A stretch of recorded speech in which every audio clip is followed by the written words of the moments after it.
Hello and welcome to my B2B podcast. I'm your host, Troy Hooper, and I own and operate a farmers insurance agency here in Caldwell, Idaho. I created this podcast to spotlight business owners and leaders to share their story and tell us about their business, the who, the what, the when, the why, and the how of it all. And if you're listening and are a business leader, my hope is that you will gain some great nuggets of knowledge from our guest that will help grow your business to the next level. And so with that, let's get into the interview.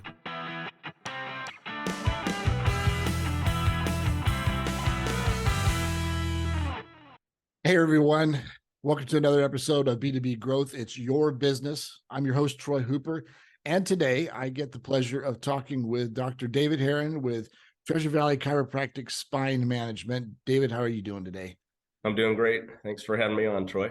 Well, this is going to be a really fun episode because talking about your back business, that's what we're going to be going after. But before we get to that, I want to ask you, where are you from and how did you get here? You bet. Well, I am from Western Oregon, so hopefully no one listening holds that against me, but I did come this direction as soon as I can. I grew up playing a lot of baseball, actually, and played in the Treasure Valley during college, back when it was Albertsons was our kind of our nemesis in the league. And so I knew it was an area. I went to Western Oregon University. Okay. So, yeah, and my wife is from this area. So when we met, it kind of made sense for me to come this direction. And so that's kind of how I got from there to here. I actually spent the last 14 years in Central Oregon, where I started my practice after graduating from Logan College of Chiropractic in St. Louis. And then after met my wife, we came this direction. So that's kind of how we got from there to here. I always kind of knew I liked this area. So what did you do before all this? Because you're 15 years as a chiropractor. Yeah, exactly. Yep. 15 years, almost 16, I guess now. So before that, I was playing baseball, going to college, not really sure what I was going to do. But I did have a lot of different work experiences that I think I gained value from. Just probably 7 or 8 different, sometimes seasonal jobs. So I did a lot of different things. I picked a golf range in the little cart people try to hit. So that was kind of fun. I worked at an assisted living place, worked for my dad at a pizza store. In each of those, I kind of learned different things that I think I gained value from. Sure. Now. Well, and then we flash forward to one day you said to yourself, I think I'm going to become a chiropractor. Tell us about that process. What made you interested in the spine, for instance? Yeah. Well, I think part of it was in baseball, I was always a manual, hands-on type of, everything you do is eye-hand coordination. And so I knew I would want to do something in that realm, using a hands-on approach to things, but also I like to help people. And I had experiences with chiropractic in the past, helping me continue to play sports. I was already in kind of a health major, but I was thinking maybe I'll go into coaching. There we go. So I was kind of going down that path, but I think when I finally decided, okay, I'm not going to go pro in baseball, I got to figure out a career here. I was in a class as a career development class, just a 1-credit class, and they said, pick a career. And I don't know why at the time, but I happened to just pick chiropractic. And as I researched it, I realized I like the idea of being self-employed, being my own boss, right? The independence, the flexibility. I can help people with what I do. Now you could have just went to another chiropractic office and worked as an additional chiropractor, right? Yeah, I could have. Yeah, exactly. I think most of my colleagues did that right out of school. Very few took my route, which was to graduate and take over an existing practice. So that was a big leap instead of starting from scratch, or most people going in, work for somebody for a few years, then go out on your own. So I kind of jumped into the mix, taking over a clinic. Yeah. So tell us about what you do. I'm looking at your website and I'm like, you've got a lot of stuff on here that you do that needs explanation. You got some splaining to do. Well, I think, boy, I should pull that up and see what all I've got on there. I can list them for you. uh, my thought is that I think I'll kind of start with my basic philosophy in addressing people. I think that listening to their needs is number one, and trying to uh, find out what their issues are, what their concerns are, and then try to fit that to whatever tools are in my bag.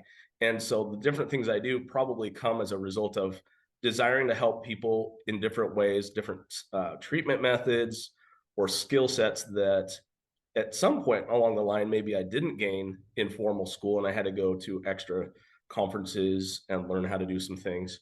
Um, or if I just can't learn everything, which is the case for everyone, I think knowing who around here does do that and where I can send people to. Yeah.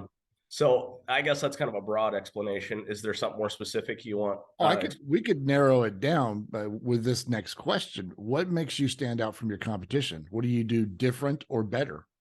Okay, yeah. Well, I think kind of along the same route. I do listen very well in the initial consult and history.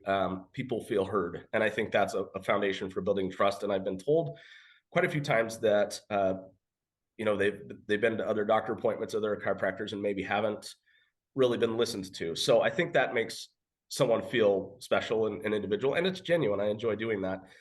As a specialty, though, I've taken probably 500 or more hours of continuing education training in personal injury work. So mostly car crash injuries, understanding the mechanics of the crash, the dynamics that happen with the forces involved, and what that does to the body tissue, how it heals, how it doesn't heal, and how to manage those cases. So that's really my specialty, and trying to kind of quarterback those cases on how to best help someone first in my office, but then, okay, do you need some pain management? Do you need medical intervention? Do you need a massage or acupuncture or those different therapies that can support what I do? So that's, and then I document that very well. So if it becomes a legal issue, they're going to be taken care of appropriately and compensated justly. So that would be like the main specialty. Okay. So, I'll just throw a plug in here now that you do listen very well. I think that there's a lot of no, I don't want to say a lot. There's some negative connotations out there about chiropractors, right? Sure. Oh yeah. These guys are a bunch of quacks or whatever, and they don't know what they're doing. But I think some of them prove that theory because of the way that they treat people. You're right. And instead of coming in and just, really listening and getting to the heart of the problem, that makes a huge difference. So I mean, to speak to that a little bit, that's something that does bother me about my profession. For so many years, we didn't have any concrete like evidence about what we did. We just had like anecdotal stories, and people said, well, I feel better, I know it works. Right. It's not just like a belief. It's something that we can say, okay, well, if gravity works, if you can't just step off a building, you're going to fall off. So if chiropractic works, it's not just a belief. It's what is it that does that? And we have some pretty solid research now about how the neurological system works and how we can impact it. So I like to focus on that. But yeah, something that bothers me is in the profession, we have some guys that use fear tactics. They might over exaggerate someone's problem and try to sell them on a whole bunch of visits. They may not practice an evidence-based model, do some wacky stuff that is hard to explain. Right. And, for some people, maybe they jive with that and they're like, well, I don't need the proof if I feel better. Okay. But I guess for me, I like to stand on firmer ground most of the time. Yeah. Let's walk down that thread a little bit. What do you feel is going right in your industry? And what do you feel is your guys' greatest challenge? Good one. I think going right is that we are aware that we need to educate the public more effectively on our role, our path in spinal care. We're trying to gain credibility through post-grad training that's legitimate, that's even medically credentialed, not just chiropractic credentialing. Right. So I think we're trying to convey a more clear message about what we do, because that's been long a problem for us all to kind of get on one concise page with things. So I think we're improving on that. We still have a ways to go for people to understand, but and along with that, trying to there are some that don't want this, but trying to collaborate with other health professionals to help our patients and not just hold on and say, I can do everything you need in my office, but recognizing everyone kind of has their place. Yeah. But I know there are some that hold a very strong philosophy that chiropractic is all you need in your life and there's nothing else that you need. And I'm not leaning that direction. That's, I think, a little too pompous to claim that. So I think that can hold to, I don't know how to say it. It can be helpful in that a belief that you're going to feel better can go a very long way. And that philosophy, I certainly agree with. But if it prevents someone from, going to the emergency department when they're having a gallbladder attack, that's a problem. Right. So I think that's probably one of the downsides of going too far with really any one philosophy. Yeah, that certainly makes sense. So, and I think I might bounce back and forth between these two things, but let's jump to the business side for a second, because you walk in, you're okay. I've got a profession. I'm a chiropractor, but now I've got to scale my business. What sort of things have you done for marketing? Maybe that have worked, didn't work. Trying to scale your business, get your name out there. Um, yeah. So like over the last 15 years, I've tried a lot of different things. Initially, like I said, I did take over an existing clinic, which as a brand new student, I had to string together 3 different loans to be able to have the funding for it. So that was kind of a challenge. But Right. so having a base to work from was nice. It kind of helped. I had young kids and wasn't married for that long. So I'm kind of compelled to just step up and do what I got to do. So that was my motivation. But working with a base of patients already was helpful because I could, internally market to them. And that's more of my natural wiring, is to work with word of mouth Right. referrals and family and friends. And that comes through treating people right, being genuine and recommending things they need, not what they don't need. I did get a little tied up, though, for a few years in the idea that I needed to be on the cutting edge of, every kind of technology that came out within the profession. There's always new gadgets and gizmos and therapy options. And I kind of got on that bandwagon. Give an example of that. What were we talking about? Like, yeah, let's see. So, and not to knock them, they're cool devices, but I thought I had to identify with this marketing. So there's like cold laser therapy or low level laser therapy is one. It does some phenomenal things. Pulsed electromagnetic frequencies, or these PEMF devices that do like electromagnetic pulses. right. There's a whole bunch of different specialties too. There's like this Chiro Thin weight loss program that has nutritional and all these different aspects that you really Well, it's like focus a on. holistic type approach type thing. Yeah, and I like those. I mean, there's so many good things, that different directions you can go. But I kind of realized that while I did a lot of marketing for those, another would be spinal decompression, which they have these machines to try to kind of decompress disc bulges and herniations, Right. to try to avoid surgery, for instance. I think the problem for me became, if I tried to sell technology, it wasn't inherently authentic for me. I needed to be myself, and that's kind of what I felt like set me apart, rather than having a bunch of people come in for this one cool new technology and stay for a month and then leave. At the end of that, I would rather try to help people throughout their journey with their spine over time, and kind of manage things just like exercise, eating well, just kind of a holistic approach in that way. So I don't really want to necessarily see someone 3 times and then never again. I also don't need to see someone 30 times in 2 months. I don't need that either. I want to find out what works for a person. And so that's kind of where my marketing builds around. It just takes longer to scale that. Yeah. And I think that just listening to you say that, this is what really stood out to me. in your profession and in some sales professions even, you're not wanting to do a one transaction type sale. Correct. And yet you're not wanting to unnecessarily sell them a bunch of stuff one time either. Correct. So you're wanting to develop relationships that every time that they think, oh, my back's hurting or something's wrong, I gotta get set an appointment with my chiropractor. Mm-hmm. So you're constantly needing to be out in front of people for that new stuff, but it's what you do in those first sessions that really will impact if they stay with you, right? Exactly. Exactly. Yep.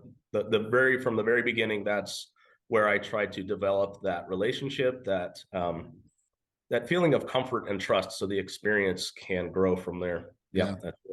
Are you a member of any organizations like?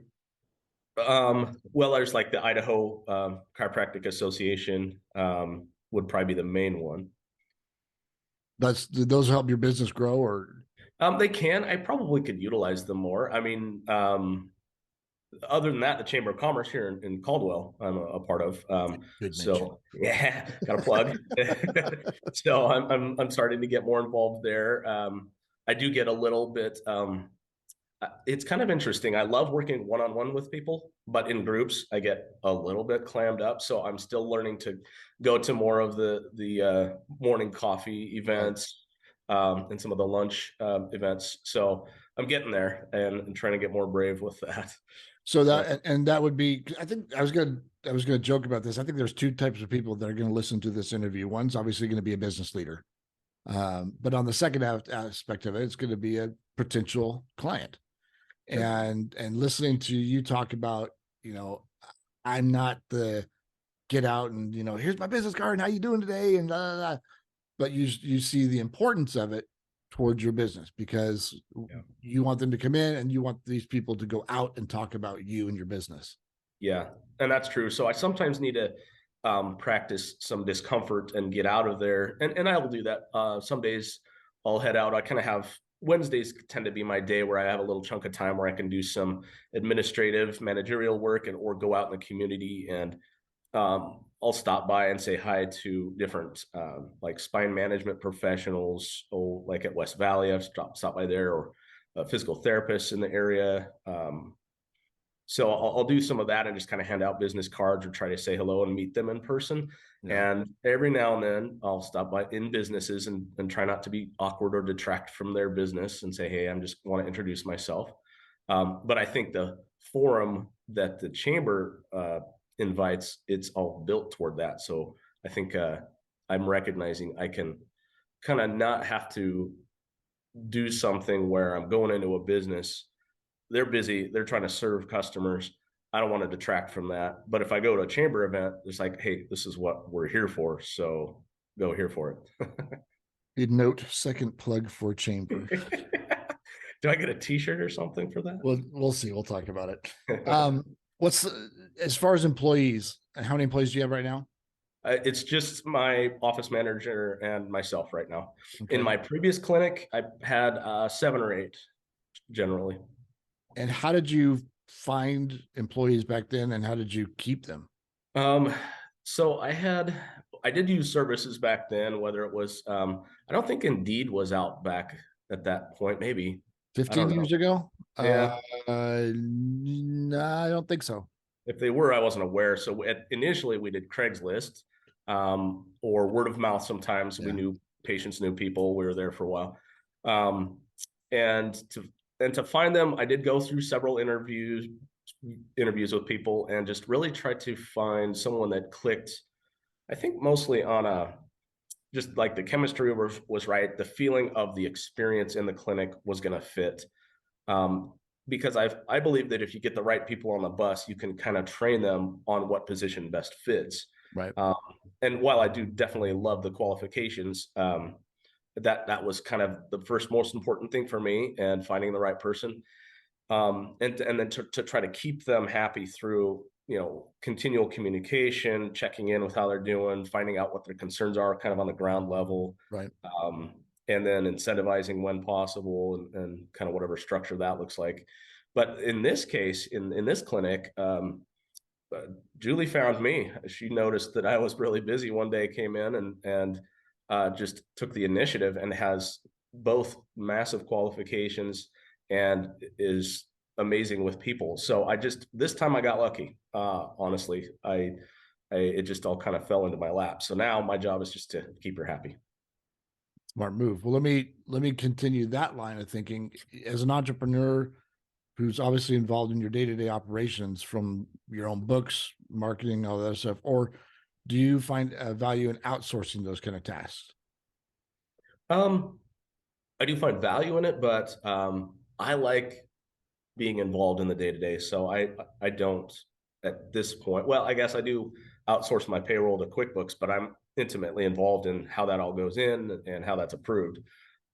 So yeah, I can see value in it, especially locally. If I can find a CPA that makes sure my books are good and that sort of thing. But mostly I keep it in house. With like billing and insurance, that's a real complex thing. And I think having a pulse on that's important in the medical field. My wife's going through trying to call people every week at this one office where they've outsourced everything and she just can't get any straight answers. And so, yeah. There could be that there's a downside to outsourcing, is what you're saying. I think it probably depends just on the size of the business too. For me, I haven't really been compelled to consider it a whole lot as a smaller business. But if I were larger, I would probably just have to evaluate how that looks. Yeah, I'm going to throw you a two-part question. Number one, because anyone who is an entrepreneur, solopreneur, small business owner, whatever, what motivates you? What makes you get up in the morning and say, today's going to be a great day, I'm going after it and everything else? And follow up to that is, who are some of the influencers that you follow? Like, mentors. Do you have a mentor or type of books that you read or what? Okay, yeah. Well, yeah, that's a good question. I think early in my career, I was motivated through what I would call an unhealthy fuel, which was being compelled because I had a small family to support. Right. Now I've realized that a healthier fuel is curiosity and fun. And I look forward to getting to know people and learning from them and sharing different experiences. So that kind of motivates me. I'm like, what am I going to learn today? Or how am I going to be able to help someone? Or what can I learn from them? So probably like a curiosity about what could happen today. Um, and and kind of a satisfaction of being able to help someone. That feels good. That's rewarding for me. Not that it happens every single time. That wouldn't be realistic, but majority of the time that motivates me to help people. And then what was the second part? Who are some influencers that you follow or books that you read or? Early on, years ago, I liked to read a lot of different business books. Like the E-Myth was a good one for me to learn about the different roles or parts of a business that you need to have in hand. But I've always been into the personal growth field. So I listened to a lot of Tony Robbins stuff early on. Who else? Boy, trying to think of some of the other business books and personal growth. More recently, actually, I read a book called On My Own Side. It's a guy named Aziz Gazapura, and he wrote a book about, it was more on the internal work and just kind of making sure that you're good internally and so that you can more effectively help others. And I don't know, that's probably one of the better personal growth books that I've read, for me at least. Just kind of a way to become more assertive and powerful in yourself. Man, I love books. I have a huge library of them, and I'm trying to remember some of the others. But you do a balance between personal growth and business savvy, right? Yeah, I think so. I try to get I read some nerdy research articles too, I guess. But yeah, I look at others. There's some influences in my profession. I worked for a guy early on in school that was pretty passionate, motivating, a guy named Dr. Brimhall. He was really good to learn from as a mentor. I took some good things from him, and balancing that kind of your technical work versus your inside work that that is important. Just being in the right mindset, I think, for anyone. Yeah, there's always a phrase, you can either be working in your business or on your business, and you need to choose which one's gonna, actually take up your time. Mm. So if you had somebody or somebody's listening right now and they're saying to themselves either A, I want to be a chiropractor, or B, I want to start a small business of some sort. What's some advice that you would throw out? What's maybe one of the biggest nuggets you learned years ago or yesterday? Wow. Okay. Yeah, I think